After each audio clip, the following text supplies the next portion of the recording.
I told Mr. Washington I wanted to become a disc jockey. Someone asked me to tell this story. And he said, Les Brown, he said, if you want to do anything worthwhile in life, you've got to be hungry. And so I started working to develop myself. He said, I want you to practice every day being a disc jockey. I said, but I don't have any job now. He said, it doesn't matter. He said that it's better to be prepared for an opportunity and not have one than to have an opportunity and not be prepared.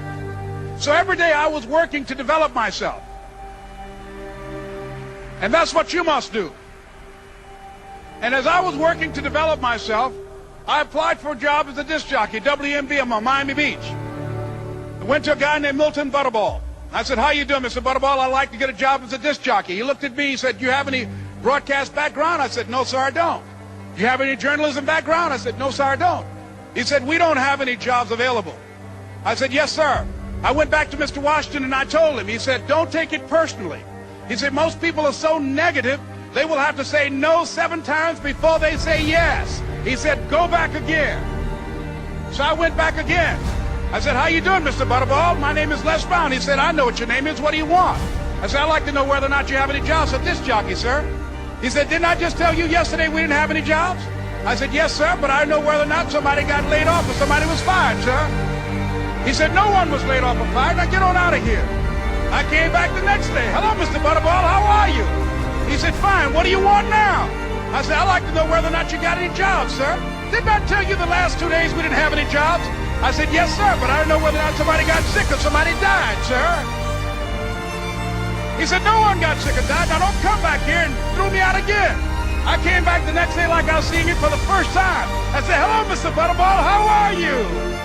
He looked at me with rage. He said, go get me some coffee. I said, yes, sir.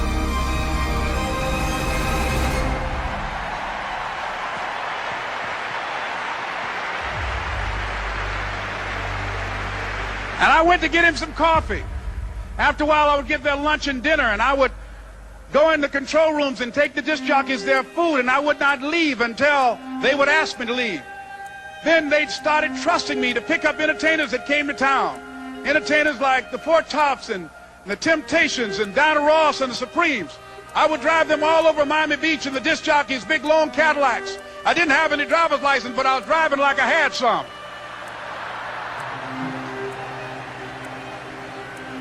And one day, one Saturday afternoon, while I was at the radio station, a guy named Rock was drinking while he was on the air.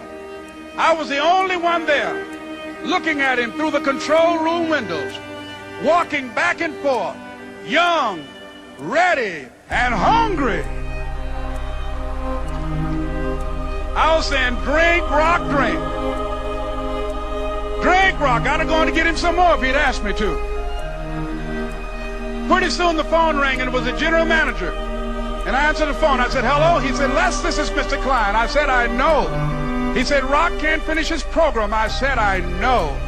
He said, would you call one of the other DJs in? I said, yes, sir. I hung the phone up. I said, now he must think I'm crazy.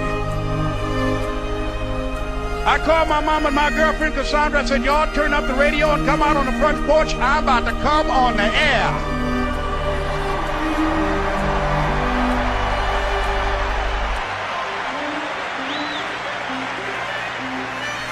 I waited for about 20 minutes, and I called him back. I said, Mr. Klein, I can't find nobody. He said, young boy, do you know how to work the controls? I said, yes, sir. He said, go in there and don't say nothing here. I said, yes, sir. I couldn't wait to get behind those controls. I put on an old Stevie Wonder record called Fingertips. I sat down behind that turntable. I said, look out, this is me, LB Triple P. Les Brown, your platinum playing papa. There were none before me, and there will be none after me. Therefore, that makes me the one and only. Young and single and love to mingle, certified, bona fide, indubitably qualified to bring you satisfaction, a whole lot of action. Look out, baby, I'm your love man. I was hungry. I was hungry. You gotta be hungry.